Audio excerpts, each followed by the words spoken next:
You are a 5-time European champion, world champion, 2-time Olympic silver medalist. Let's first go to the 1980 Olympics.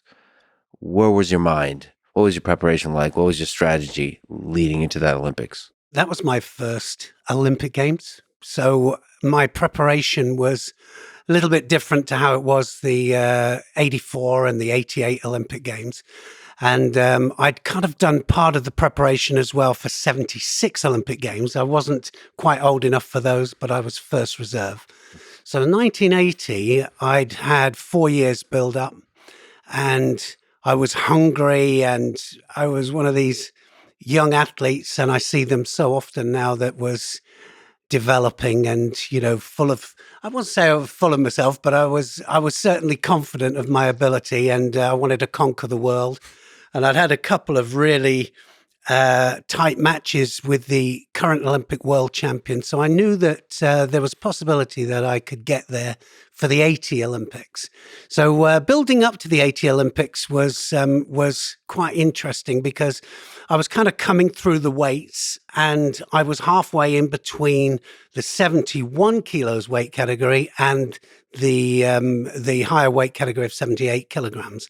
And I'd got third place at the 79 World Championships, the weight below. For the whole year at the higher weight category, didn't lose a contest. So I'd beaten everybody in the world. And then I had to make a decision as to whether to drop to the weight below, because I was seeded in the weight below. It was a different seeding then. So I decided to drop into the weight below because I was seeded in the top 4. And as it happens, I think it was probably the worst decision I made. Well, because because, it was the only contest that I lost was the final of the Olympic Games in that year. So you're a young kid, like 19, 20 at that time, full of confidence, vigor. So the decision to cut weight, how hard was it for you to cut weight to the 71 kg division? I've got to say that it was the hardest, because as I was going up, I was, it was 73, then it was 74 kilos, 75. So I was moving through the weight category.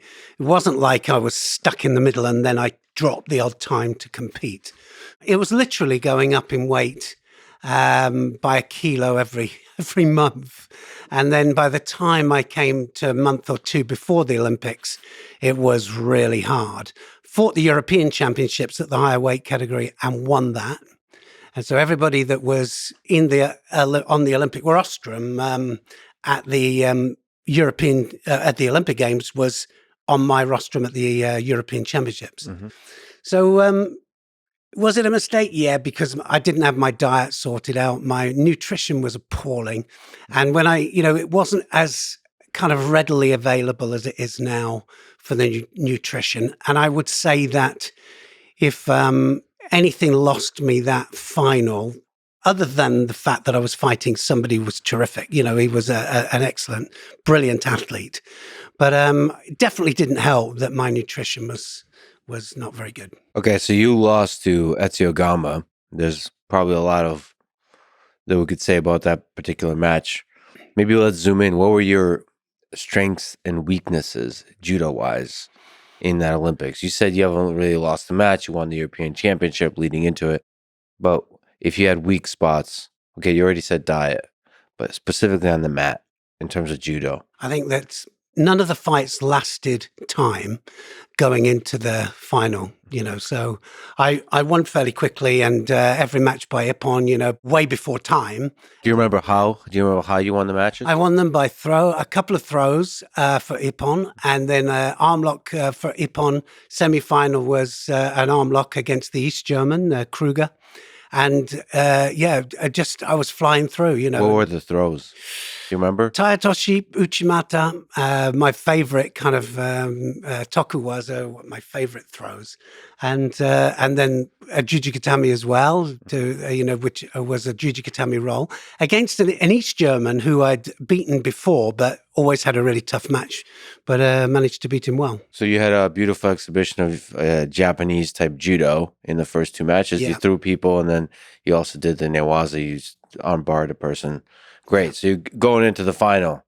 What are the weaknesses going into the final against the Italian? Like I say, taking nothing away from him as a great athlete and a brilliant judo man, and left, which wasn't good for me. That was definite no, because I hated fighting lefties, still do. But I'll tell you why in a minute. Great. It's one of those. But I think as I went through the contest, we had an 8-hour break from the semi-final to the final. They took us back to the Olympic Village. Then we had to come back in, and then we had to start a warm up again. So I kind of lost my momentum. I had to start again, and I didn't. I just didn't. I had a job to get going. I got halfway through, started to rescue a dying match, and I was kind of half a step behind all the way through. So never really got into it. So why do you hate fighting lefties? And lefties are, we should say, overrepresented in terms of the higher ranks of judo. I don't know why that is. Well, the thing is about a lefty will have more opportunity to fight right-handers. Because, 70% of the population are right-handers, 30% left. So they get to fight more right-handers. Mm-hmm. And it's just a fact, that happens. So the thing that they hate is fighting left against left. They don't like They don't like it left against left, whereas a right-hander will go right against right. But the opposite is awkward for me, because just simply I like to go onto the sleeve, and then I like to dominate the grips. But the actual angle of the opponent wasn't what I wanted. So I had to work really hard against it. What happened in that match? It was a split decision in the end, and so to lose an Olympic final on a split decision is pretty, it's something that's still on my mind. And I think that it's a strange one, because I can still wake up that one and 4 years later at the Olympics, because I was silver medalist at the Olympics 4 years later as well, and it still haunts me. Do you sometimes wake up and think like, man, I should have eaten better? Yeah. Or maybe like a specific grip that you're like, I shouldn't have taken that grip. I do. The diet side of it it's difficult to really admit that, isn't it? That you went to an Olympic Games, and the one thing that you really sucked at, right, was one of the most important things now at world level sport. Where you've got the nutrition. We've got it.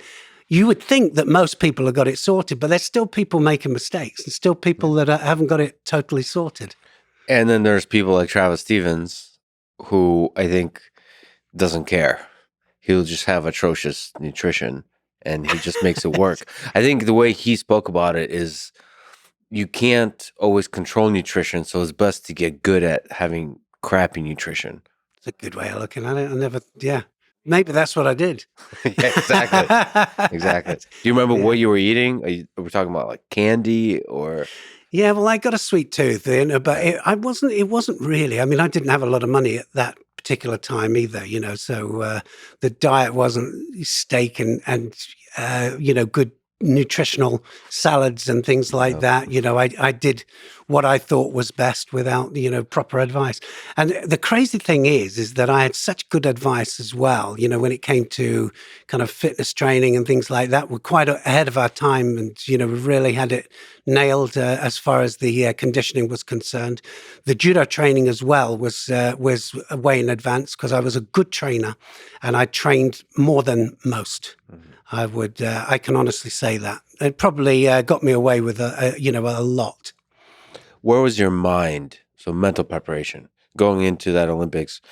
You said you were confident, but is there some preparation aspect behind that confidence? I think in the early days, I didn't think I was going to lose. I never thought it was possible to lose.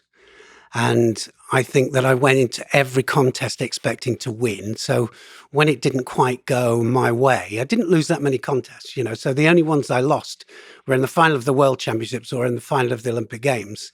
So I didn't lose that many. I never lost a European title. I had 7 golds at the European Championships, 5 at seniors, 2 at juniors, under 20s. And I never lost a final, so it was, and then I only lost 2 on a split decision, so it was, I didn't lose that many, and my attitude was that I wasn't going to lose and I couldn't lose, so I was always surprised when something happened. In Neil Adams' A Life in Judo, written in 1986, you wrote, "Ever since I can remember, I have wanted to win. It wasn't the ordinary feeling that children have when they take part in their first primary school sack race on a grass track, or even the keen determination of a young swimmer prepared to train early in the cold winter mornings in order to make it into the county side. With me, the desire to win was, and still is, as much a part of me as my arms and legs. In other words, it wasn't something I learned as I grew older, but rather it was deeply rooted in me. Perhaps this competitive instinct is the greatest difference between my public image and the view from the inside." So people see the kindness, the warmth you have, the charisma, the excitement, but there's this big drive to win inside you. So what's behind that? Can you just speak to that drive to win and how that contributed to your When I look back now, there's a lot of years ago, we should say. It is a lot of years ago. Is that true, or were you just being poetic? It's not far off. No, Okay, it's not. When I think about it now, because I'd like to think that I'm a different person now, and since I've kind of calmed down, I see athletes now, and I see them.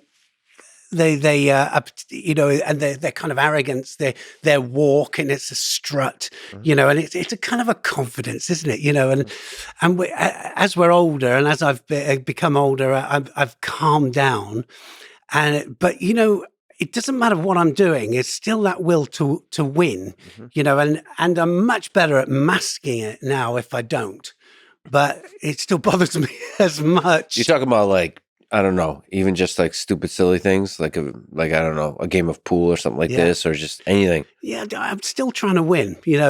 So my son loves to play me at bowls because I'm useless, and I just can't throw a straight bowl. So he loves playing me at that, but it bugs me that I'm not better, and there are certain things that I do. It really bugs me when I'm not good at it. And I guess it's one of the reasons that, long after I'd finished competition, judo, people still want to train with you, and even at an older age, even now, if I do in a seminar or, they'd still, do you still do you want to still go? And can I feel it? And, one of the things that's in me is that I just, all the way up to 40 years of age. So from 30, when I finished competition, up to 40, I could still train with the best and I could still go with anybody. And then when 40 hit, kind of things started to fall off a little bit, and I used to get, either my hips or my legs and my knees. And I realized that I had to pick my practices, and that rankled as well. And I had to then just calm it down a little bit. Otherwise, I was going to be injured, and I was going to be, so it's not a good thing when you're getting older and you've still got the same competitive mind, but things change. So it's still there. You get on the mat, probably even now, right? Yeah. You get on the mat with a world champion, you're still the current world champion. There's still a little part of you. Could I still toss this guy? But, and kids these days are soft. I did. Well, you know what? Some of these athletes, I mean, I give you a prime example, right? Is Ilias. Yeah. All right. I mean, he is a monster, right? Yeah. And you just, of course you couldn't, because you just at 60 something, you couldn't. But you like to think that you could, and, you could. You never know. You got to find out. You know what you would do? What you can do is you can cause them problems, and they feel it immediately, but you'd last a minute, So you've trained with Elias Eliadis. So I gotten a chance to train with him as well. He's a really nice guy, really great guy. He's He trained with me. We were training together. Every hotel that we used to go into, we'd end up in the gym together and we'd train. And this one time he was in there and he just wanted somebody to grab and grip hold of. And so we ended up doing this kind of grappling in the middle of, the people doing weight training and, the different things, watching these two madmen doing. I'm glad we weren't on a mat at that particular time. Yeah. But good fun. What do you think about that guy? He, like you, achieved a lot of success when he was young. 17. You imagine that? 17, 18 years of age. And he's able to compete with the men. There's not many men can do that, and it doesn't happen very often. It happens later with the men. And often they're not physically as developed as they, So from me, for example, I fought Nevzorov, who was world and Olympic champion. He was the current world and Olympic champion.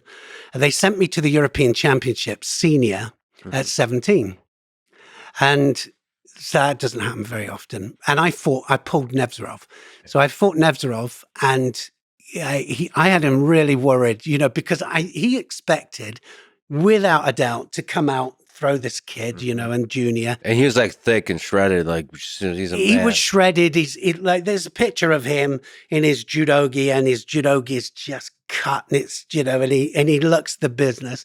And there's me in this baggy, like, skinny kid inside this baggy thing. But and the thing is that the more he tried and the harder he tried and the more he panicked, the further it went away from him. And so, of course, he got the decision at the end, and deservedly. But I worried him, and so for me that was a massive step forward, because a year later I was, starting to fill out, and 2 years later I was competing for the Olympic title. So I don't know if I remember, but Elias Eliadis is interesting.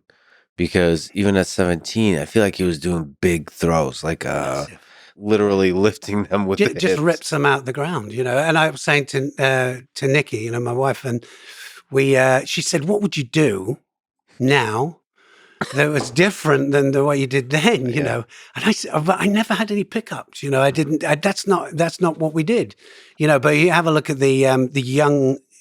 Ukrainians or the young Russians or the young Eastern Bloc Mongolians, and they're ripping people out the ground. I mean, it's just different style of judo, and it just looks different.